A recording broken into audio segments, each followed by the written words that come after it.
Hello, hi, I'm Kelly, and I'm here today to share with you my personal pedagogical stance on how to create a positive and safe classroom environment, which is crucial to the students' learning success. Each student in the classroom has an individual need that needs to be fulfilled. And by creating a sense of security, the student can feel comfortable and safe, and so therefore they're able to place more focus on their learning, which of course leads to greater academic success. Next, a teacher must establish some classroom rules. These rules demonstrate to the students what is expected of them in regards to their conduct while they're in the classroom. When establishing a code of conduct, the teacher must clarify the disciplinary actions if they don't follow the rules.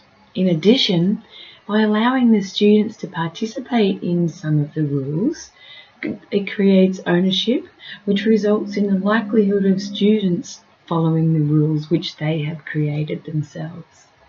By maintaining order, the teacher ensures the safety and welfare of each student in the classroom. In addition to the classroom rules, I personally want to take into my classroom the notion of pastoral care. I think the kids need that, and I think they really flourish from the teacher having a real care for that student's life.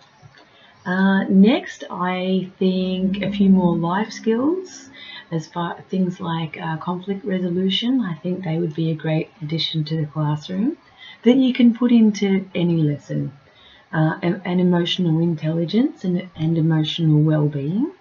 I think students should be encouraged to meditate. And if I had my own classroom, that's how we would start every day. And to have their own emotional intelligence, so they're in touch with their feelings and they're not scared to talk about their feelings.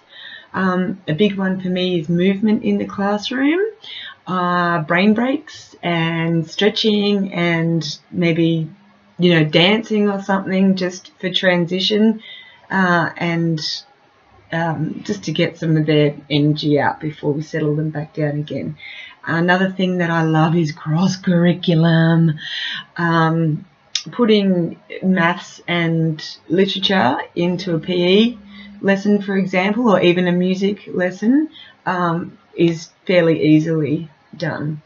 And the last thing that I need to take into the classroom, is creativity. We must maintain their creative thinking, and so just adding on, a creative aspect to, say, blackout poems or something that's in the curriculum, by adding a creative layer on top, I think is essential. There is much theory around movement in the classroom and also meditation in the classroom, both using different types of energy, but both creating new neuron pathways for the student, which opens up different ways of learning for them. So plenty of research on that. Let's talk specifically about meditation. Meditation is a great way for the kids to focus on their breathing, focus on their bodies, and it's something that they can't get wrong. Through guided meditation, children can go on an adventure of their inner world. And of course it's going to be different. Sometimes it's good to have a discussion after a meditation so other kids can and see what other students were thinking. For example, there's a Japanese meditation that asks the meditator to think of a box, a ladder, a horse, flowers, and a storm. Now, when you say the word box, everybody thinks of a different kind of box. Is it wood? Is it cardboard? Is it transparent? Every box is different. Every ladder is different. Every horse is different.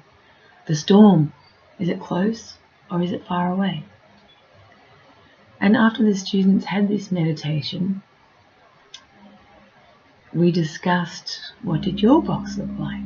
Or how big was your ladder? And it was just interesting to see the differentiation in the classroom. Meditation calms the mind and the body. It can and does reduce the heart rate, so everything is nice and calm. And by having a calm classroom full of calm and relaxed kids, their minds are open and ready for learning. The Australian teaching standards are standards based on the goal that every student must succeed in an education worth having. I couldn't agree more. Teaching today requires the students to be active and informed citizens, confident and creative individuals, and successful learners. Research shows that teacher quality is the main thing that higher learning can influence, as the quality of the education system lies in the quality of the teacher.